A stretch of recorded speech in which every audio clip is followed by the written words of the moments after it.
Indonesia dikenal sebagai negara yang kaya akan sumber daya alamnya. Namun sayangnya saat ini Indonesia justru mengalami kelangkaan beberapa bahan pokok seperti minyak goreng dan tempe juga tahu yang banyak dikonsumsi oleh masyarakat.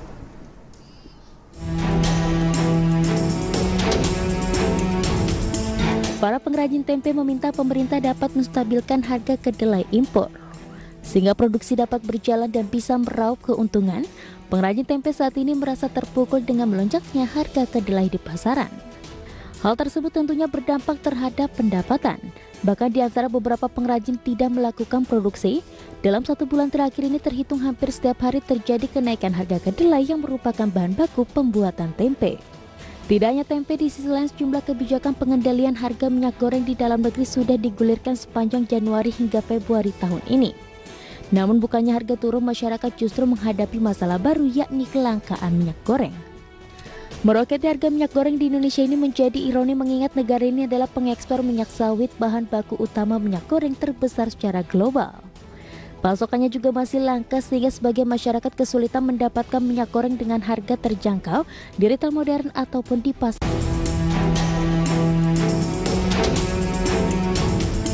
Para pengrajin tempe meminta pemerintah dapat menstabilkan harga kedelai impor. Sehingga produksi dapat berjalan dan bisa meraup keuntungan, pengrajin tempe saat ini merasa terpukul dengan melonjaknya harga kedelai di pasaran. Hal tersebut tentunya berdampak terhadap pendapatan. Bahkan di antara beberapa pengrajin tidak melakukan produksi, dalam 1 bulan terakhir ini terhitung hampir setiap hari terjadi kenaikan harga kedelai yang merupakan bahan baku pembuatan tempe. Tidak hanya tempe, di sisi lain sejumlah kebijakan pengendalian harga minyak goreng di dalam negeri sudah digulirkan sepanjang Januari hingga Februari tahun ini. Namun bukannya harga turun, masyarakat justru menghadapi masalah baru yakni kelangkaan minyak goreng. Meroketnya harga minyak goreng di Indonesia ini menjadi ironi mengingat negara ini adalah pengekspor minyak sawit, bahan baku utama minyak goreng terbesar secara global. Pasokannya juga masih langka sehingga sebagian masyarakat kesulitan mendapatkan minyak goreng dengan harga terjangkau di retail modern ataupun di pasar tradisional. Lantas apa yang sebenarnya terjadi? Mengapa Indonesia mengalami kelangkaan beberapa komoditas pangan sehingga merugikan beberapa pihak? Dan apa solusi dari pemerintah? Saksikan Aida Expression Closing untuk pembahasan lebih lengkapnya. Ya pemirsa, siapa nih di antara Anda semua yang menyukai tahu dan tempe? Tapi sepertinya hampir seluruh masyarakat Indonesia memang menyukai tahu dan tempe. Selain rasanya yang lezat, kemudian tinggi protein, harganya juga masih affordable alias masih aman di kantong kita ya sebagai masyarakat Indonesia. Dan kalau saya disuruh pilih nih antara tahu dan tempe, kayaknya saya akan pilih keduanya karena tahu dan tempe ini bisa diolah menjadi satu masakan dengan cita rasa yang cukup tinggi dan sangat lezat. Tapi ngomong-ngomong soal tahu dan tempe nih pemirsa, sepertinya bagi Anda para penyuka tahu dan tempe dalam beberapa hari ke depan ini akan dibuat agak sedikit worry karena beredar isu bahwa nantinya tahu dan tempe ini keberadaannya akan langka. Nah, salah satu alasan kenapa sih kok akhirnya tahu dan tempe ini akan langka di pasaran? Karena ternyata para pengrajin tahu dan tempe ini akan melakukan mogok kerja atau mogok produksi. Terus kenapa lagi nih kok para pengrajin tahu dan tempe akhirnya melakukan mogok kerja atau mogok produksi? Karena ternyata nih pemirsa, selama ini harga bahan baku ya atau harga bahan pokok pembuat tempe dan tahu yaitu kedelai mengalami kenaikan yang cukup signifikan. Dan kalau kita ngomongin soal kedelai, ternyata kenaikan harga kedelai ini sudah berlangsung sekitar 1 bulan terakhir. Artinya kenaikannya ini sudah berlangsung sejak Januari di 2022. Pokoknya udah hampir 1 bulan lah pemirsa.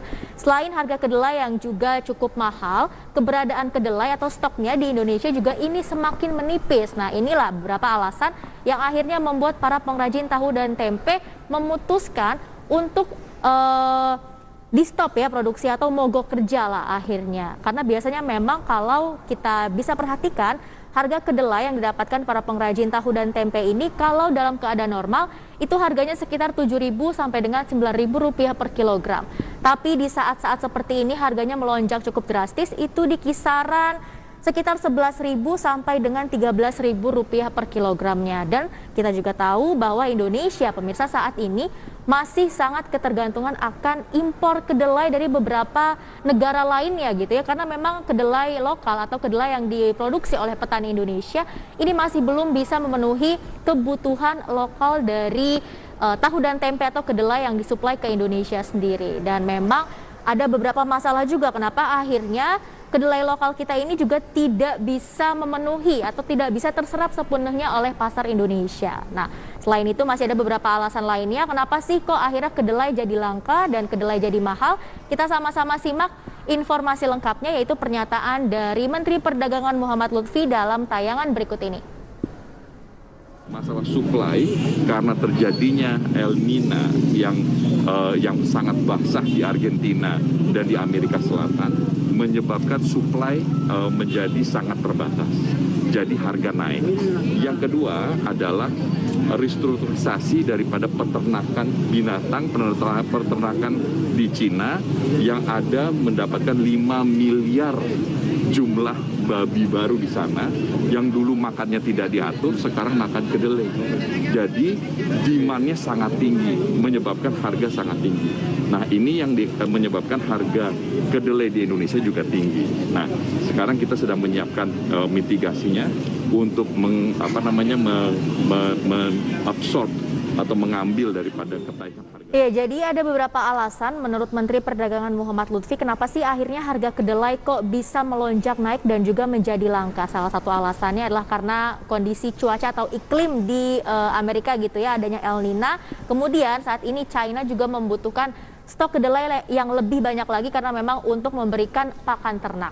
Tapi ada beberapa ekonom yang menyatakan bahwa langkanya dan mahalnya kedelai di Indonesia saat ini adalah karena supply dan demand yang tidak seimbang, pemirsa. Karena sebenarnya kalau kita telah lebih jauh lagi, kebutuhan akan kedelai di dalam negeri dalam 1 tahun ya, ini mencapai angka 3 juta ton. Tapi supply yang bisa kita berikan atau petani lokal berikan untuk memenuhi kebutuhan tersebut ini hanya sekitar 750.000 ton dalam 1 tahun. Jadi memang bisa kita lihat ini sangat timpang sekali gitu ya. Supply-nya hanya 750.000 ton, tapi kebutuhannya ini bisa mencapai 3 juta ton. Kemudian ternyata seperti yang saya sudah katakan tadi, memang Indonesia saat ini juga masih menjadi negara yang memang mengkonsumsi atau mengimpor kedelai terbesar kedua di dunia setelah China. Karena memang balik lagi, kondisi kedelai lokal kita itu belum bisa terserap sepenuhnya dan banyak para pengrajin tahu dan tempe itu yang kayaknya lebih memilih kedelai impor dibandingkan kedelai yang memang diproduksi oleh petani lokal. Dan memang ada beberapa negara yang menjadi pengekspor kedelai bagi Indonesia, itu ada Amerika Serikat, kemudian ada Malaysia dan juga ada Kanada. Dan katanya sih pemirsa, kalau memang harga tahu dan tempe atau kedelai begitu ya ini naik, akan diikuti oleh naiknya harga telur. Karena kan kalau tahu dan tempe ini memang merupakan sumber protein yang banyak dikonsumsi oleh masyarakat. Tapi kalau misalnya harga tahu dan tempenya naik, ini biasanya masyarakat akan beralih ke makanan yang sumber proteinnya cukup tinggi gitu ya, itu telur. Dan itu juga bisa yang akhirnya memicu nantinya harga telur bisa menjadi naik, pemirsa. Dan memang kalau kita bicara mengenai kedelai lokal, kenapa sih kurang disukai oleh petani-petani atau para pengrajin tahu tempe di Indonesia? Ada beberapa faktornya. Yang pertama karena memang saat ini alih fungsi lahan sudah semakin sempit gitu ya. Jadi para petani lokal yang ingin menanam kedelai itu lahannya sudah sangat sempit sekali, sudah tidak tersedia terlalu banyak. Kemudian keuntungan yang didapatkan oleh petani lokal ketika bertani kedelai itu sudah sangat tipis. Jadi pemerintah saat ini juga sudah menentukan harga tertinggi bagi penjualan kedelai ya bagi para petani itu sekitar ada di angka sekitar 10.500, tapi mungkin untungnya ini sangat kecil gitu ya, hanya 1.500 rupiah yang didapatkan oleh para petani. Makanya akhirnya para petani memilih untuk bertani yang lain ya, tanaman-tanaman yang lain dibandingkan kedelai. Kemudian di Indonesia ini kan iklimnya juga tropis, sedangkan kedelai itu lebih cocok ditanam di negara yang memang iklimnya subtropis. Jadi memang ada beberapa faktor dan penyebab kenapa sih kedelai lokal kita tuh tidak bisa berkembang dan tidak banyak bisa mensuplai kebutuhan di dalam negeri.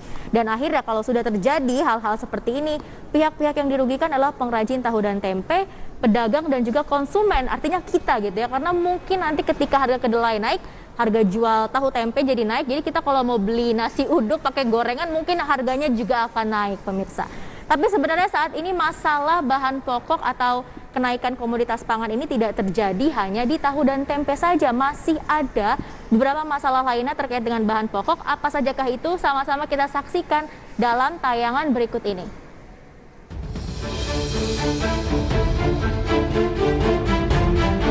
Sejumlah kebijakan pengendalian harga minyak goreng di dalam negeri sudah digulirkan sepanjang Januari hingga Februari tahun ini. Kendati harga rata-rata nasional berangsur turun, harga minyak goreng masih relatif tinggi, setidaknya masih di atas ketentuan harga eceran tertinggi atau HET. Pasokan minyak goreng juga masih seret sehingga sebagian masyarakat kesulitan mendapatkan minyak goreng dengan harga terjangkau di retail modern ataupun di pasar tradisional. Padahal kebijakan kewajiban pemenuhan kebutuhan pasar domestik atau DMO minyak kelapa sawit mentah atau CPO dan CPO olahan atau olein telah hampir 3 pekan bergulir. Selama kurun waktu 4 bulan lebih, lonjakan harga minyak goreng di dalam negeri melesat tanpa kendali. Sejak 2 bulan terakhir, minyak goreng juga berkontribusi besar terhadap inflasi. Meroketnya harga minyak goreng di Indonesia ini menjadi ironi mengingat pasokan minyak sawit di Indonesia selalu melimpah. Sebagai informasi, per 1 Februari 2022, pemerintah telah menetapkan HET minyak goreng dengan rincian minyak goreng curah sebesar Rp11.000 per liter, kemasan sederhana Rp13.500 per liter, dan kemasan premium sebesar Rp14.000 per liter. Berbagai sumber, IDX Channel. Ya pemirsa, kalau kita ngomongin soal minyak goreng, memang ini kayaknya nggak selesai-selesai gitu, karena sebenarnya kalau kita cermati lebih jauh lagi, kenaikan harga minyak goreng dan kelangkaannya ini sudah terjadi sekitar 4 bulan terakhir. Artinya dari bulan November 2021, masalah minyak goreng ini memang sudah muncul gitu ya di permukaan, dan memang ada beberapa alasan kenapa sih akhirnya kok harga minyak goreng bisa melambung tinggi dan keberadaannya langka. Yang pertama, karena memang harga CPO yang merupakan bahan baku pembuat minyak goreng di pasar global ini cukup tinggi. Kemudian ada penerapan kebijakan B30 dan juga adanya pandemi COVID-19. Ini secara nggak langsung merusak rantai distribusi dari minyak goreng tersebut ya.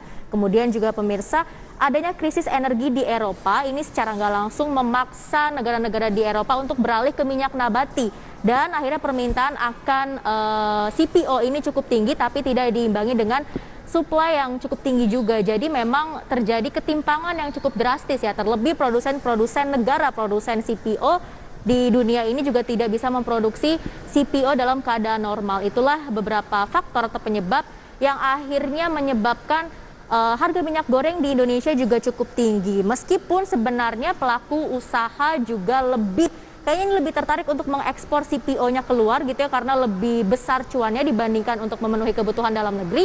Pemerintah juga telah mengambil beberapa langkah, antara lain langkah yang telah diterapkan adalah menetapkan DMO atau Domestic Market Obligation ya, sebesar 20%, kemudian DPO juga sudah ditetapkan, dan pemerintah juga telah menetapkan harga eceran tertinggi dari minyak goreng, yaitu di kisaran Rp11.500 sampai dengan Rp14.500. Tapi sayangnya meskipun pemerintah juga sudah mulai menerapkan beberapa kebijakan untuk mengontrol kenaikan harga minyak goreng dan keberadaan minyak goreng, ini kayaknya nggak ngaruh. Bahkan sekarang kelangkaan minyak goreng malah semakin parah ya pemirsa ya. Saya kemarin beberapa kali menonton berita, membaca berita bahwa ada di beberapa wilayah di Indonesia ini ibu-ibu berebutan untuk mendapatkan minyak goreng ya, karena mungkin di wilayah mereka ini saking susah atau saking langkanya nih keberadaan minyak goreng. Kemudian ada juga berita yang menyatakan bahwa ada beberapa pihak yang memanfaatkan hal tersebut gitu ya untuk menimbun minyak goreng, karena memang ada beberapa pelaku usaha atau pedagang yang ketakutan merugi karena mereka harus mengikuti harga eceran tertinggi yang ditetapkan oleh pemerintah. Nah, lantas dari berbagai masalah yang ada saat ini ya terkait dengan bahan pokok, mulai dari tadi minyak goreng, kemudian juga kedelai, langkah apa sih atau solusi apa sih yang harus dilakukan oleh pemerintah? Sama-sama kita saksikan tayangan selengkapnya dalam berikut ini. IDX Channel.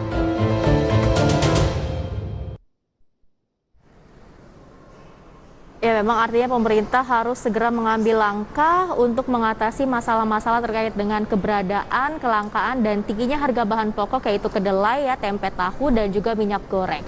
Dan tentunya hal tersebut memang harus dilakukan untuk menjaga kestabilan harga. Operasi pasar juga harus dilakukan terus-menerus oleh pemerintah, dan juga mungkin pemerintah juga harus mengawasi beberapa pihak yang mungkin akan melakukan penimbunan minyak goreng. Dan juga tentunya swasembada kedelai juga harus ditingkatkan demi memenuhi kebutuhan kedelai di dalam negeri.